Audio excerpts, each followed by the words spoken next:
ผู้ฟังกำลังให้เกียรติรับฟังสถานีวิทยุเจียงใหม่มหานคร FM 107.25 เมกะเฮิรตซ์อันดับต่อจากนี้ไปเจิญอู้จ๋ากำเมืองกับดีเจคำเพชรเจ้า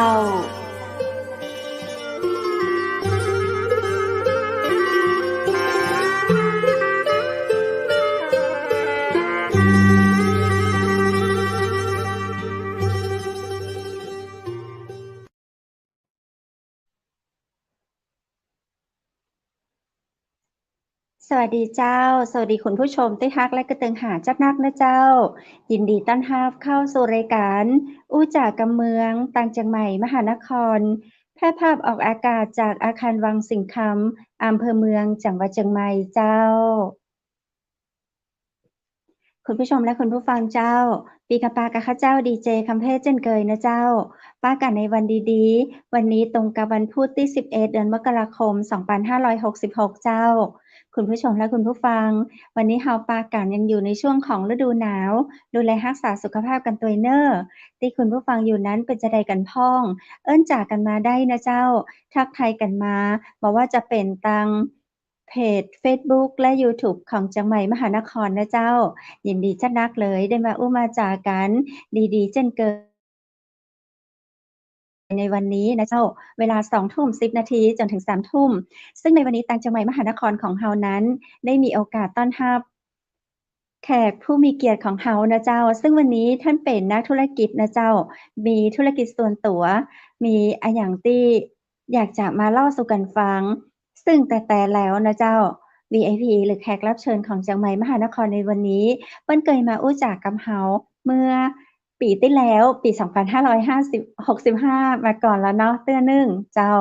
และในวันนี้นั้นนะเจ้าเฮาก็ได้รับเกียรติจากเปิ้นมาอู้จากในการแหมเป็นเตื้อที่2หรือว่าเอพิโซดที่2นั่นเองเนาะโอกาสนี้เจิญปากับคุณอรยาทองสารยินดีต้อนรับเข้าสู่จังใหม่มหานครสวัสดีเจ้า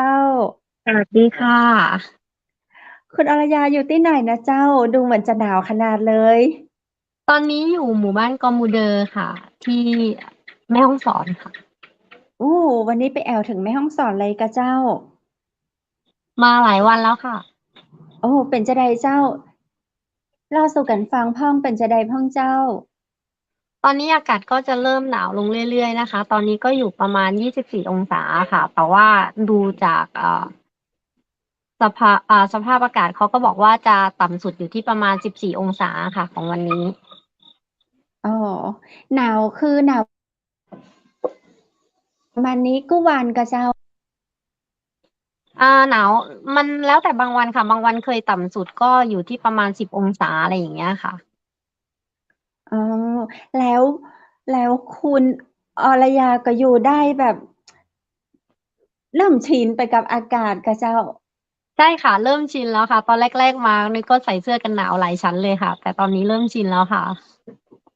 เล่าสู่กันฟังหน่อยแล้วเจ้าเฮากึดจะใดเฮาถึงกึดที่จะไปแอวที่เกาะหมู่เดิมมีอะหยังที่แบบโดนอกโดนใจให้เฮาอยากไปเจ้าเคยมาที่นี่ตอนแรกมาเที่ยวที่กอเซโลอะค่ะประมาณเจ้าเดือนกุมภาของปีที่แล้วแล้วก็พอดีมีน้องที่เขาเป็นไกด์อะค่ะเขาเป็นชาวกอมูเดอร์เขาเคยพานำเที่ยวอยู่ครั้งหนึ่งก็เลยรู้จักกับน้องเขาก็เลยลองมาเที่ยวพอดีหมู่บ้านกอมูเดอร์จะเป็นทางขึ้นกอเซโลอีกทางหนึ่งอะค่ะ อืมเพราะว่าเจ้ากอเซโลจะขึ้นได้2ทางจะมีทาง22กิโลกับทาง18กิโลหมู่บ้านกอมูเดอร์จะอยู่ที่ทาง18กิโลค่ะก็พอลองมาอยู่มาสัมผัสบรรยากาศแล้วรู้สึกว่ามันสบายอะค่ะแบบมาดูวิถีชาวบ้านอะไรอย่างเงี้ยค่ะเจ้าจากเกาะหมู่เดอกับเกาะเซโลต่างกันกะเจ้าแตกต่างกันกะเจ้าในบรรยากาศหรือว่าความเป็นอยู่อืมถ้าวิถีชีวิตนี่ไม่แน่ใจคือมันจะคล้ายๆกันค่ะจะเป็นวิถีของชาวกะเหรี่ยงอะนะคะแต่ถ้าเกิดว่าอ่าอากาศหรือวิวบรรยากาศอะไรอย่างเงี้ยค่ะส่วนใหญ่คนจะขึ้นไปที่กอเซโลใช่ไหมคะเพราะว่ามีเจ้าคนท่องเที่ยวไปดูทะเลหมอกอะไรอย่างเงี้ยค่ะแต่ว่าในส่วนของกอมูเดอร์เองจริงๆก็จะมีเขาเรียกว่าเป็นม่อนน่ะค่ะพี่ขออนุญาตเรียกพี่เพชรแล้วกันนะคะ เจ้า เป็นม่อนก็คือเป็นดอยอะค่ะที่ว่าเราขึ้นไปเวลาไปพักไปกางเต็นท์เป็นทะเลหมอกอะไรอย่างเงี้ยของกอมูเดอร์ก็มีเหมือนกันค่ะมีความเป็นธรรมชาติแต่ว่าชาวบ้านเขายังไม่ได้พัฒนาให้เป็นสถานที่ท่องเที่ยวอะค่ะก็คือเหมือนกอเซโลจะเป็นหมู่บ้านบุญเลออันนั้นก็คือเริ่มมีการเที่ยวมาแล้วก็มีการโปรโมทต่ออะไรอย่างเงี้ยค่ะเจ้าแต่จริงๆบรรยากาศก็คือถ้าในตัวหมู่บ้านเนี่ยก็คือน่าจะคล้ายๆกันนะคะ เจ้าเดี๋ยวขอแป๊บหนึ่งนะเจ้าคุณอรยาเล่าเรื่องของกอโมเดอร์มีภาพก็จะเหมือนว่าจะมีภาพเนาะมีมีมีภาพคืออยู่นะคะเล่าวันนี้ยังเฮาก็มองเห็นนึกภาพตามไม่เล่าออกใช่ไหมคะ ใช่คือแบบจริงๆก็มองเห็นภาพอยู่เหมือนคือเฮาจะคุ้นๆกับภาพของกอเซโล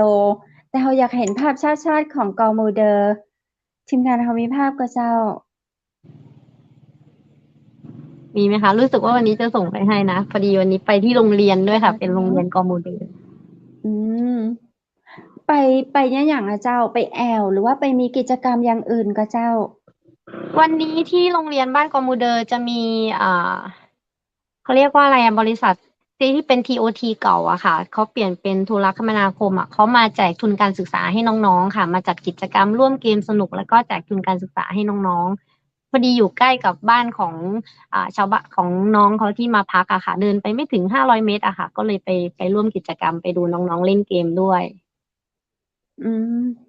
อันนี้คือเฮามีกิจกรรมดีๆจะอี้บ่อยก็เจ้าก็จะมีหน่วยงานต่างๆเข้ามาค่อนข้างที่จะบ่อยเหมือนกันนะคะ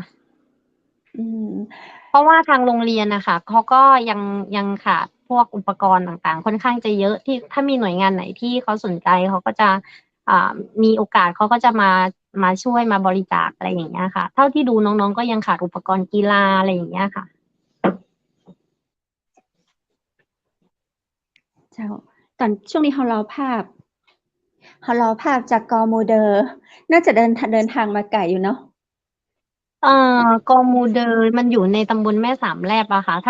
ถ้าขึ้นมาจากข้างล่างก็ไกลแต่ว่าจริงๆที่ไกลกว่าที่นักท่องเที่ยวไปเที่ยวกันก็คือกอเซโลจะอยู่ไกลกว่ากอมูเดอร์นะคะ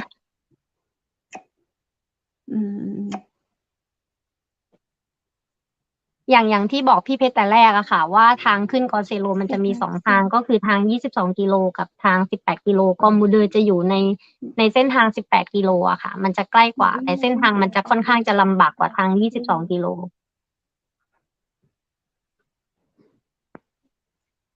ทีมงานเจ้าตอนนี้ภาพเฮาอยากเห็นภาพแต่ของกอโมเดอร์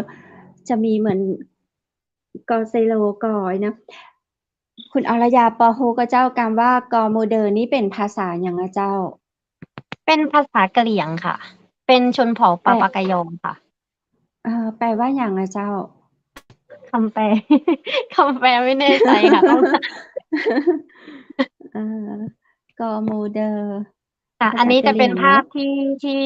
โรงเรียนของน้องๆตอนที่เขารับประทานอาหารเที่ยงกันนะคะ เจ้า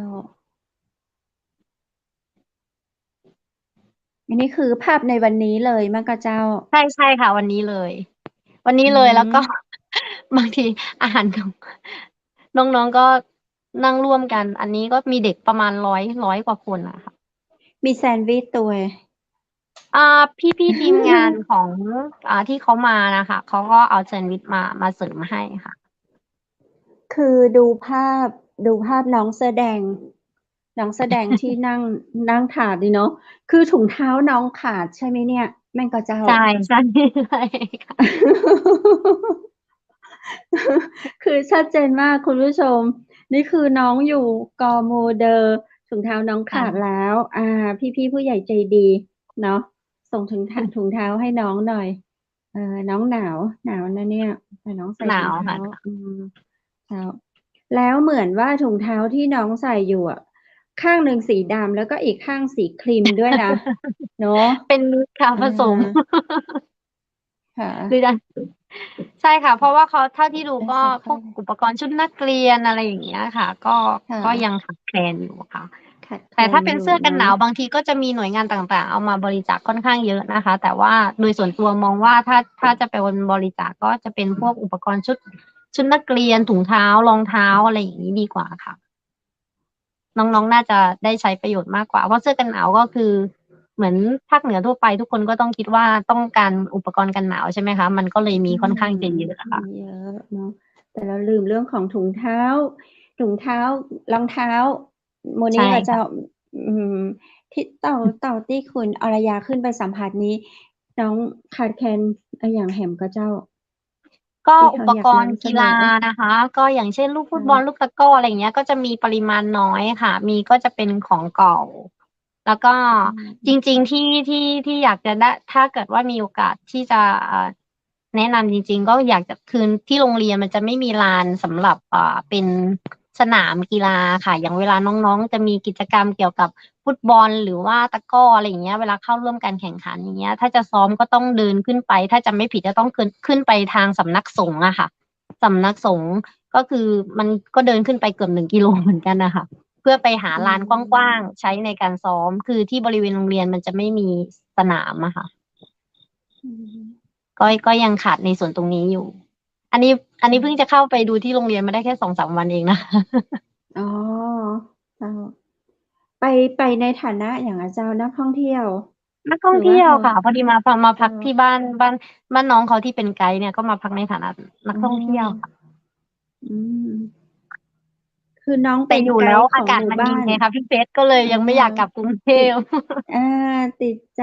ดีมากเลยเจ้านำเสนอเนาะชักชวนนักท่องเที่ยวเปิ้นมาแอว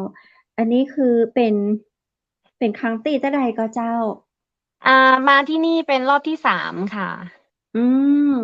แสดงว่าเนี่ยเป็นแฟนพันธุ์แท้ขมาองเกาะก่อนหน้าโมเดอร์นี้มาช่วงวันที่20อยู่จนถึงวันที่29แล้วพอดีจองเขาน์ดาวน์ไว้ที่เขาใหญ่ค่ะก็เลยต้องกลับไปเขาน์ดาวน์ก่อนแล้อืวก็ม กลับขึ้นมาเมื่อวันที่6ค่ะ คุณอรยาคือตอนเนี้ยพี่ฟังก็คือคุณอรยาเป็นนักท่องเที่ยวตัวจริงเลยนะเจ้าเนี่ย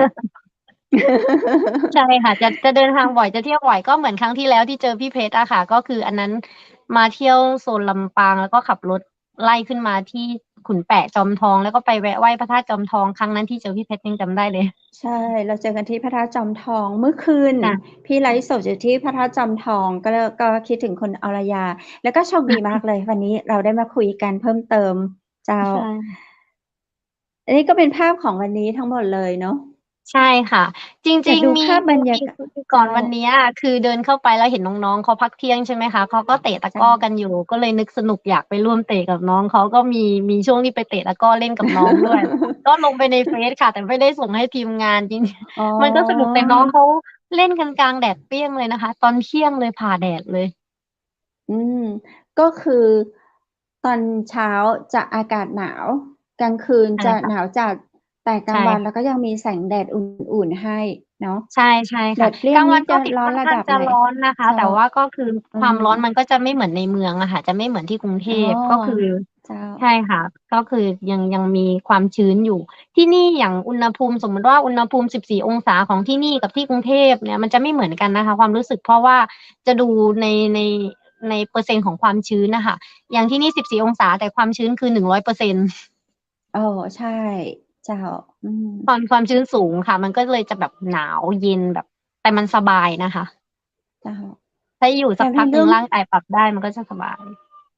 อืม ในเรื่องของการ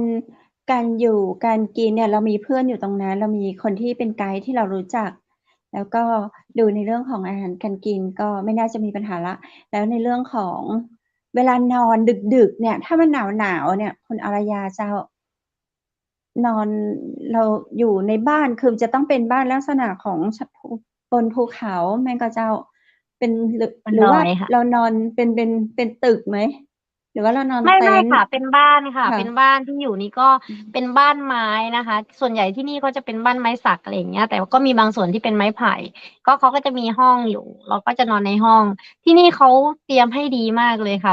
เหมือนอืเหมือนมาอยู่มบ้านตัวเองเลยตอนนี้รู้สึกว่าอ๋ใกล้จะเป็นบ้านตัวอ เองแล้วค่ะเราจะมีชุดเครื่องนอนมีอะไรให้เยอะค่ะพร้อมเลอ๋อยแล้วเราก็เตรีคือยมเสื้อกันหในนาวเตรียมหมู่บ้านถุงเท้านั้นเขามาทำเป็นโฮมสเตย์ไม่ค่ะพี่เพชรไม่เป็นโฮมสเตย์ค่ะเป็นบ้านชาวอ๋อบ้านเลยค่ะ ที่อืที่มนี่อ่ะถ้าในเขตศพเมยหรือว่าแม่สาบแลบเนี่ยอันนี่ไม่แน่ใจนะคะ รู้สึกว่าที่จ้ะถามน้องเขาพอดีตอนนี้น้องเขามาเป็นครูสอนที่โรงเรียนกอมูเดอร์ด้วยอะค่ะเป็นครูจ้างสอนก็เขาบอกว่าที่หมู่บ้านกอมูเดอร์จะเป็นหมู่บ้านที่ใหญ่ที่สุดอะค่ะของที่นี่อืเพราะว่ามต่อจากกอมูเดอร์มันก็จะมีซีวาเดอร์อย่างเงี้ยค่ะเป็นทางผ่านที่ขึ้นไปอ่ากอเซโลแต่ว่ากอือมูเดอร์เนี่ยมจะมีชาวบ้านจำนวนหลังคาบ้านนะคะเยอะเป็น100 กว่าหลังอืมนี่คือหมู่บ้ามีนของของอำเภอกอมูเดอร์ศพเมยแล้วอยู่ใช่ค่ะตำบลแม่แม่สามแลบสามแลบค่ะอืใช่ค่ะ ม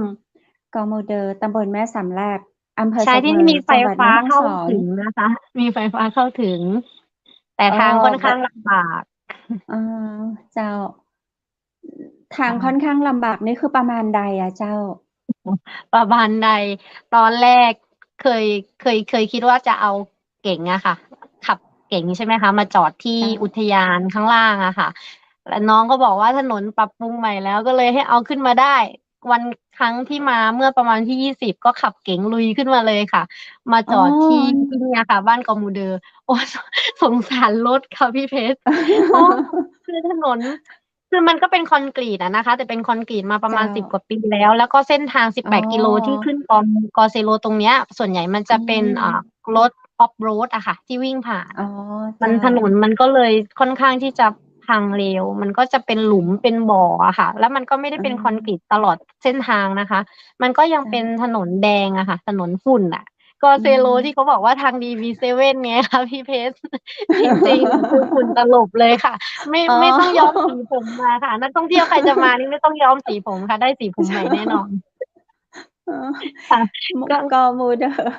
ก็เป็ใช่นควาค่ะมจริงมันก็ถือว่าเป็นความเป็นธรรมชาติที่น่าประทับใจอีกค่ะหนึ่งทางเนาะใช่ใช่แต่จใช่ริงๆคือรถในการที่จะใช้ในการใช้เส้นทางนี้ควรจะเป็นรถ 4 wheel หรือว่ารถกระบะยกสูงมากกว่าใช่ค่ะรถเก๋งคูณ 2คูณค่ะ4ใช่คูณคุณ4ต้องอรยาเป็นคูณขับรถเก๋งมาโอ้โฮสุดยอใช่ดแต่ก็ไปใช่ถึงได้เอาเก่งเดี๋ยวนะขึ้นมาถ้าค่ะเรามาจากตัวเมืองของอำเภอศพเมย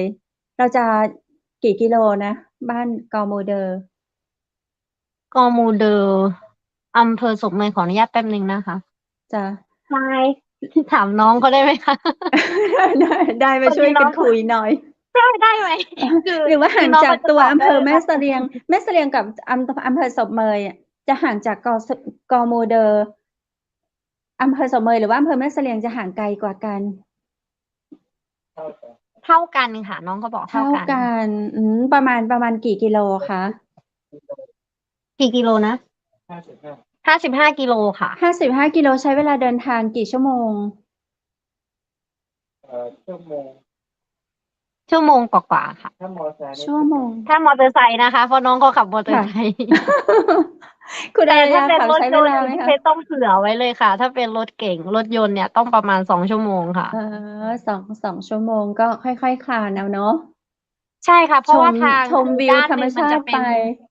ด้านหนึ่งมันจะเป็นติดภูเขาใช่ไหมคะที่เขาทำถนนอีกด้านเจ้าหนึ่งคือเหวค่ะ อ้อ เหวเลยค่ะแล้วถนนกี่เลนถนนเขารับเป็นกี่เลนนะเธอใช่เป็นคอนกรีตก็คือเป็นเลนเดียวนี่แหละค่ะคือพี่เป็นเลนเดียวคอนกรีตหมู่บ้านใช่ไหมใช่ใช่เป็น10 กว่าอืปีแล้วมค่ะแล้วก็แล้วไม่ได้คอนเวลากรีตยาวมีรถสตลอดนะคะวนทางอ๋อต้องคอยหลบกันค่ะ เอ บางอคันต้องขึ้นไหล่เขานิดนึงอะค่ะเพื่อให้อีกคัเอนหนึ่งผ่านไปได้อเจ้าอืทางค่อนข้างมจะลำบากแต่ว่ามันเป็น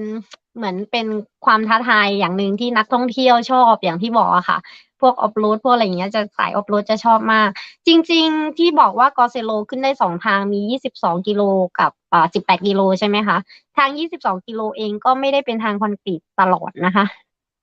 มันก็จะมีอืบางช่วงที่มเป็นถนนลูกรังถนนแดงเหมือนกันค่ะแต่ว่าถ้าทาง18 กิโลที่มันลดระยะทางไป4 กิโลเนี่ยมันจะเป็นทางถนนลูกรังเยอะกว่าแล้วมันเป็นเนินสูงกว่าอืค่อนข้างยังเป็นม สายธรรมชาติสายดิบอยู่อะค่ะ แต่ก็ขึ้นได้ตลอดทั้งปีเนาะส่วนใหญ่นักท่องเที่ยวก็จะมาในช่วงตุลาจนถึงมีนาใช่ไหมคะเพราะหลังจากนั้นก็เจ้าจะเป็นหน้าฝนจะเป็นสายออฟโรอืดซะส่วนใหญ่มค่ะอืเพราะว่าจะมขึ้นได้ก็ยากเหมือนกันนะคะบางทีชาวบ้านก็ยังเดินทางยากเลยค่ะขนาดมอเตอร์ไซค์อ่ะ นี่ขนาดหน้านี้ที่เป็นหน้าหนาวอ่ะบางคันยังขึ้นไม่ได้เลยค่ะยังต้องขอความช่วยเหลือทางแอดมินหรือว่าทางผู้เพราะว่าที่อยู่ใกล้เคียง อย่างไรเจ้าคืออย่างที่บอกว่าเส้นทางมันยังมีหลุมความเป็นธรรมชาติสูงแล้วมันเอเป็นไหล่เขาอด้วยอะค่ะอ๋อก็คือเจ้ามันไม่ได้ราบเรียมันบตลอดชันไหมคือแบบชันชันทางขึ้นชันค่ะจะชันอ๋อชันค่ะพี่เพชรมันจะมีจุดเจ้าวัดใจหลายจุดเลยค่ะของอืคนที่เอารถขึ้นมมาเองที่นี่ส่วนใหญ่เจ้าถ้าใครที่ไม่เอารถขึ้นมาเองเขาก็จะจ้างรถชาวบ้านนะคะรถกระบะเจ้าก็คืออืมรถนำเที่ยวค่ะรถตู้ขึ้นได้ก็เจ้ารถตู้ขึ้นได้ไหมชายไม่ได้ค่ะรถตู้ขึ้นไม่ได้ใช่ค่ะขึ้นไม่ได้ค่ะทั้งกอไซโลทั้งกอโมเดอร์รถตู้ขึ้นไม่ได้เลยเนาะขึ้นไม่ได้ค่ะขึ้นไม่ได้ค่ะกระบะอ๋อ ก็แย่อยู่แล้วค่ะพี่ กอโมเดอร์กับค่ะเมื่อกี้ได้ยินเสียงใครจะน้องพูดเขาบอกว่าอย่างกับเจ้าจะขึ้นได้ถ้าเป็นรถยกสูงค่ะอืมเจ้าจุดเด่นๆของกอโมเดอร์นอกจากในเรื่องของอากาศที่น่าคนไปสัมผัสกับความหนาวเย็นแล้วมีอะไรอย่างที่คุณอารยาอยากแนะนำกอโมเดอร์ก็เจ้าเพิ่วิมเติมเจ้าถีชาวบ้านเลยค่ะวิถีชาวบ้านอืของชาวกะเหมรี่ยงนะคะน่าสนใจหลายอย่างก่อนหน้านี้รายการไทย PBS อะค่ะมาถ่ายทเจ้าำแล้วก็ให้เจ้าน้องชายเนี่ยค่ะเป็นพิธีกเจ้ารร่วมเพราะว่าน้องเขาพูดเจ้าไทยได้ก็อ่าคือเจ้าหลังจากออกไปก็มีกระแสเข้ามาเยอะก็คือคนอยากมาสัมผัสวิถีชาวบ้านอย่างเงี้ยค่ะก็เจ้าเป็นข้าวตำมือเป็นวิถีของชาวดอย อย่างอ่เอาไก่ไปปล่าอยตรงสวนไร่แล้วก็ถึงเวลาก็พากลับมาเพราะว่าแบบให้อ๋อหากินแบบธรรมชาติอะไรอย่างเงี้ยค่ะคือคอ๋วามเป็นธรรมชาอติความเป็นวิถีของชาวกะเหรี่ยงอะค่ะมันน่าสนใจเจ้าเแล้วก็ช่วงออนี้เป็นช่วงปีใหม่ใช่ไหมคะเขาก็จะมีประเพเจ้าณีว่าปีใหม่ก็จะมีการสร้างบ้านใหม่หลายๆหลังเลยค่ะเจ้าจะสร้างบ้านใหม่อันนี้ที่เห็นนี่จะเป็นหอประชุมหมู่บ้านนะคะซึ่งอยู่ติดกับบ้านเขาที่ออนนั่งอยู่ณตอนนี้ค่ะ อ่อันนี้ก็าคือเป็นหอประชุมวันนี้ก็จะมีอบตมาประชุมประชาคมชาวบ้านเขาก็เอาพวกขนมพวกน้ำดื่มอะไรมาแจกชาวบ้านด้วยอืนะคะมช่วงนี้คือมันเป็นช่วงมีความเป็นปีใหม่ป่าเป็นค่ะต้นไม้เยอะเนาะใช่เยอือะค่ะ ม เยอะเยอะมากแล้วก็สังเกตว่าบ้านชาวบ้านจะเป็นไม้สักส่วนใหญ่ เอ่อเป็นด้านหลังนะก็เป็นเขาเนาะเป็นวิวเป็นเขาเขาค่ะเจ้าพี่เพชรนึกถึงวิวแม่กำปองอะค่ะจะคล้ายคล้ายกันไหมก็นึกๆคล้ายค่ะนึกอยู่คล้ายเจ้าคล้ายแต่ยิ่งถ้าเราเดิถ้าเป็นน โฮมสเตย์ก็จะเหมือนแม่กำปองเลยทีเดียวนะเนาะใช่อืมก็ก็คือตอนนี้ที่มาอยู่เนี่ยก็คือน้องอย่างที่บอกว่าตอนนี้กอเซโลค่อนข้างที่จะแออัดด้วยใช่ไหมคะแล้วก็ใช่มีคนท่องเที่ยวเยอะแต่ในมุมของออนที่เป็นนักท่องเที่ยวเนี่ยพอออนมาสัมผัสวิถีของกอมูเดิร์นเนี่ยคือมันมีความเป็นพื้นเขาเรียกว่าวิถีชาวกะเหรี่ยงมันมีความเป็นธรรมชาติสูงแล้วก็จริงๆอย่างที่บอกว่าดอยหรือม่อนนะคะที่นี่เขาจะเรียกม่อนนะคะภูเขาอะค่ะ อืมอ่าเจ้าก็ไม่ได้ต่างกับกอเซโลพอดีมันมีอยู่ตอนเนี้ยที่น้องเขากำลังเหมือนอยากจะริเริ่มโปรเจกต์ก็คือจะทำลานกลางเต็นท์เหมือนกันแต่มันอืจะเป็นวิวที่ดีมกว่าเพราะว่ามันจะเป็นวิว360องศาค่ะอย่างกอเซโลจะโอ้เป็น180ใช่ไหมคะที่เรามองเห็นลโอ้งไปก็คือเป็นแม่น้ำสารวินอืมอ่าแต่เจ้าว่าที่วันก่อนขึ้นไปสำรวจมาด้วยพอดีมาเที่ยวกันใช่ไหมคะเห็นน้องเขานี่ก็เลยลองตามไปก็จะเป็นวิวที่มัน360คือมันมองเห็นฝั่งพม่ามองเห็นฝั่งกอเซโลแล้วก็มองเห็นฝั่งกอมูดือก็เรามีคือมันภาจะมองพกับเจ้าอ่าคือนึกภาพ แล้วแบบโอ้อยากชม ภาพก็จะเป็นภาพที่ส่งให้ทีมงานไม่แน่ใจว่าได้ส่งให้ไหมก็เป็นภาอ่าพที่ยืนทีมงานยืนหันหลังมีภาพไหมนะคะมันจะเห็นวิวอยู่มุมหนึ่งอือฮะอันนั้นอันนั้น360ขึ้นไปองศาสำรวจจากมากอค่ะมูเดอร์ใช่ใช่ ก็เร็วๆนี้ไม่แน่ก็มีวิธีอาจจะมีเปิดร้านมีน้องเขาอาจจะทำร้านกางเต็นท์ที่มันเป็นทางผ่านไปกอเซโลนะคะแต่ถึงก่อนอ้าวอ๋อค่ะมันเป็นวิว360 องศาค่ะก่อนที่เราจะไปกอไซโลเราจะต้องผ่านกอมูเดอร์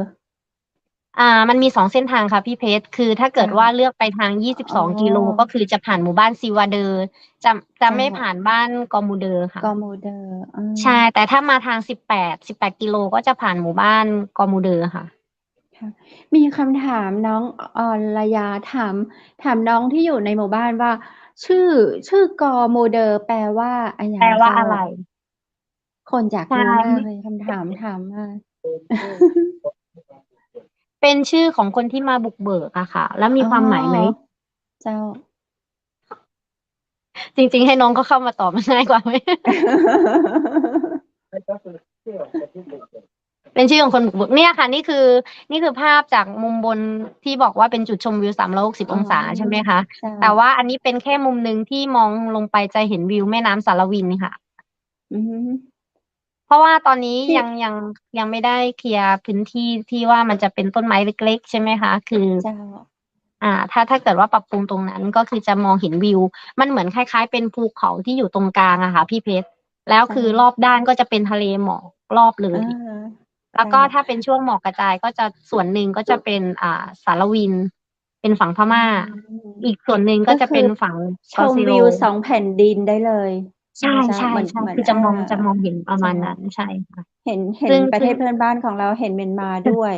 อันนี้เจ้าเป็นเป็นม่อนอันนี้ถ่ายบเปิดใหม่ริเวณไหนอันนี้เป็นม่อนอ๋อเปิดใหม่พอตามีโจค่ะเป็นทางผ่านไปกอเซโลเหมือนกันค่ะแต่ว่าคนอืก็มอาจจะยังไม่ค่อยรู้จักเพราะว่าเจ้าของเขาเจ้าเพิ่งเปิดทำใหม่แล้วก็ยังไม่ค่อยมีการโปรโมทอ๋เท่าไหร่ อแต่ที่นี่จะเจ้ามีจุดเด่นมีจุดเด่นที่แตกต่างกับกอเซโลนิดนึงคือตรงนี้จะเห็นวิวพระอาทิตย์ขึ้นด้วยค่ะอืนี่มอันนี้ถ่ายตอนหมอกจะเห็นจางจากด้านแล้วนะคะ หลังเราเจ้าหมอกจางนี่ประมาณกี่โมงเจ้านี่ประมาณ9 โมง 10 โมงแล้วค่ะตอนอืตอนที่ถ่ายม เนี่ยแต่ถ้าวันไหนคือที่คือคือเรามันขึ้นอยู่กับมองภาพเหมือนเราแบบกำลังเราอยู่ในท้องฟ้าเลยนะใช่ไหม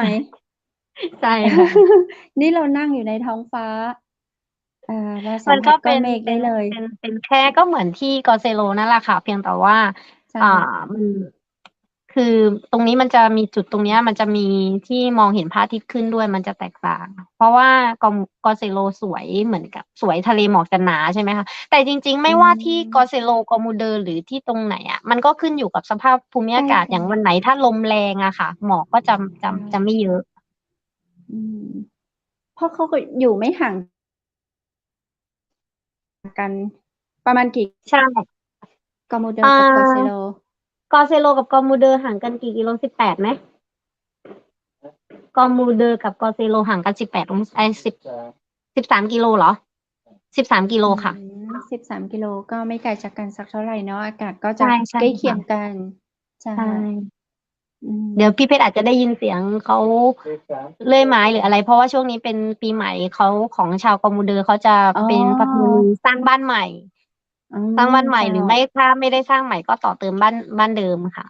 อ๋อเขาก็จะทำในช่วงปีใหม่ใช่เจ้าค่ะในช่วงปีใหม่น้องอืเขาบอกว่าม13 กิโลก็ขับรถเป็นชั่วโมงนะคะพี่เพชร อ๋อเขาเรียกว่า13 กิโลเมตรเจ้าเออวันนี้น่าสนใจขนาดเลยน้องอรยาเอาจริงๆนะตัวพี่เพชรเองก็ยังไม่เคยไปถึงกอมูเดอร์กอเซโลก็ยังก็ไม่ถึงยังไม่เคยมากอเซโลก็ยังไม่ถึง เดี๋ยวไปต้องลอเดี๋ยวไปงค่ะพี่เพราะว่าต้องมาแล้วตามจะติดใจค่ะ เดี๋ยวตามน้องอารยาไปเจ้าน้องอารยาอยากจะฝากอะไรถึงคุณผู้ชมของเราชักชวนคุณผู้ชมของเรา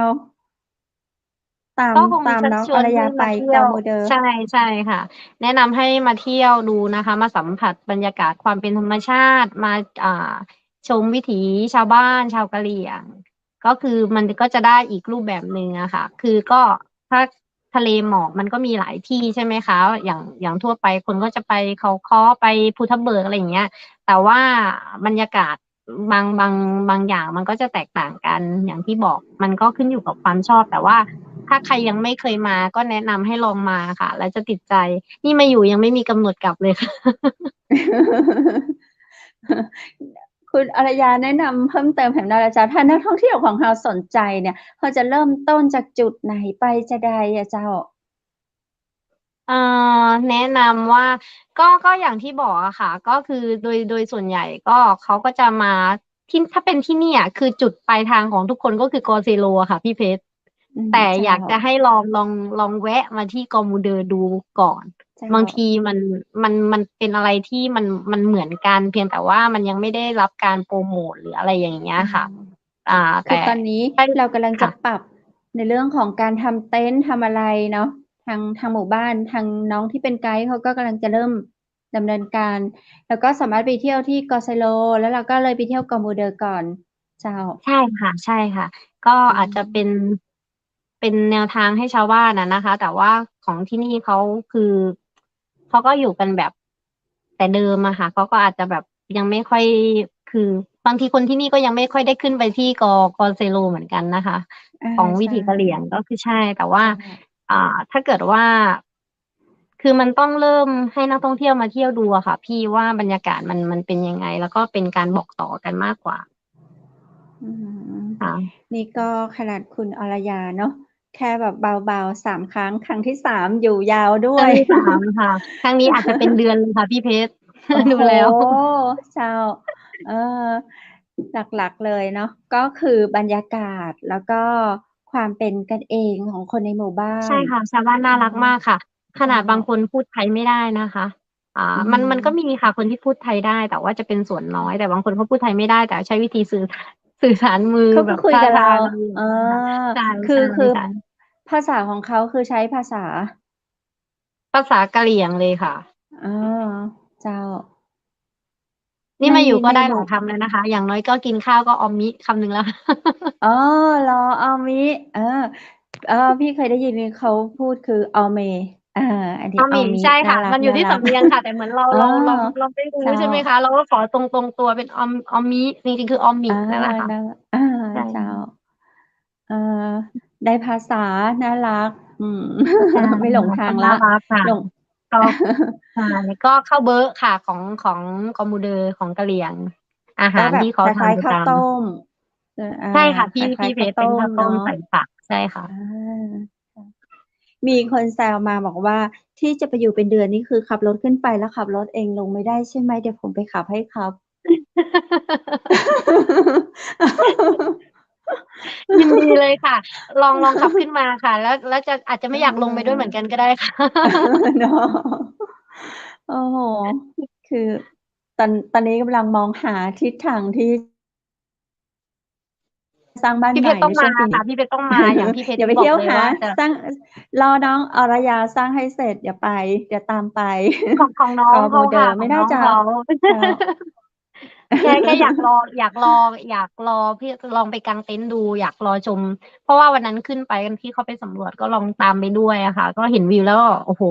เด็ดแน่ค่ะทุกคนมันต้องเป็นทีเด็ดแน่ค่ะเพราะว่าขนาด Gozelo 300อะไรนะ180ใช่ไหมแต่ที่นี่180 360ใช่เนาะครึ่งต่อครึ่งอาไปให้ถึงกอมูเดอร์อืมไปให้ถึง Gomudeer 13เป็นกิโลทางผ่านเดินทางค่ะเป็นสลายทางผ่าน ชั่วโมง ได้เจอกันค่ะเจอกันไงวันนี้ก็ต้องขอขอบคุณคุณอรยาทองสารเจ้านักนะเจ้านำเรื่องราวของความต้าแอวหมู่บ้านกอมูเดอร์ตำบลแม่สำค่ะแลบอำเภอเสมิยจังหวัดแม่ฮ่องสอนมาเล่าสู่กันฟังเจ้าโอกาสหน้าหามาอู้ด้วยกันแท้เนาะบ่ว่าจะไปแอด้วยวทะเลความยินดีค่ะแอวใต้แอวเหนือแอวอีสานเนาะมาเล่าสู่กันฟังเจ้าวันนี้ขอขอบคุณคุณอรยาเจ้านักเด้อค่ะขอบคุณปะกันแถมใหเช่นกันค่ะม่เนาะสวัสดีสวัสดีเจ้า ค่ะโอ้โฮยินดีจัดนักเลยคุณผู้ชมและคุณผู้ฟังวันนี้ได้ไปแอวถึงหมู่บ้านกอมูเดินนะเจ้าหมู่บ้านป่ายยอดดอยปุ้นชายแดนไทยเมียนมาไปชมวิว2บ้านฮ้องคือเราได้เห็นตึงวิวประเทศไทยแล้วก็วิวต่างประเทศตัวยนะเจ้าเดินทางก็น่าประทับใจในเรื่องของเส้นทางสายธรรมชาติเนาะหายากนะเจ้าในประเทศไทยในวันนี้ก็อย่าลืมบอกต่อๆกันตัวย จวนกันไปแอวไข่ตี้มีความประทับใจบนดอยกอเซโลแล้วนะเจ้าแห่งหนึ่งสถานที่ที่อยู่บ่ไกลกันหมู่บ้านกอมูเดอนะเจ้าไข่ตี้ได้ไปแอวตี้ไหนนะเจ้าตักมาตังเจียงใหม่มหานครเด้อจะได้มาถ่ายทอดคือคนอื่นๆเพิ่นได้ติดตามได้ชมความน่าประทับใจที่เราไปเยือนด้วยกันเนาะ เจ้าวันนี้หมดเวลาแล้วจะได้พรุ่งนี้ปิกะปากันแหมนะเจ้ากับรายการอู้จากกำเมืองต่างจากใหม่มหานครสำหรับวันนี้ขอกราบขอบพระคุณสปอนเซอร์ใจดีเจ้าขอบพระคุณพระอาจารย์รัตน์รัตนยาโนจากพุทธอุทยานสวนบุรณรักษ์ธรรมตำบลแม่แลมอำเภอแม่ริมจังหวัดเชียงใหม่นะเจ้า และขอขอบคุณโรงแรมแม่เสลียงเวียงงามเจ้าบริการตลอด24ชั่วโมงโทรสำรองจองห้องพักได้ที่053-621-444ขอบคุณน้ำผึ้งแท้น้ำผึ้งตราสารวินจากธรรมชาติ 100% เจ้าและวันนี้ขอขอบคุณแสงประเสริฐโภชนาบริการโต๊ะจีนทั่วไทยนะเจ้าระดับ5ดาวสอบถามได้ที่090-465-8589ขอขอบคุณบ้านสวนกรมงคลตำบลแม่แลมอำเภอแม่ริมจังหวัดเชียงใหม่ขอบคุณผ้าพิธีกรหญิงจากร้านผ้าพื้นเมืองชุดไทยใหญ่และขอขอบคุณคุณผู้ชมและคุณผู้ฟังทุกท่านขอให้โชคดีและมีความสุขนักๆเจ้าสำหรับคืนนี้ขอให้คุณผู้ชมและคุณผู้ฟังทุกท่านนอนหลับฝันดีราตรีสวัสดิ์เจ้า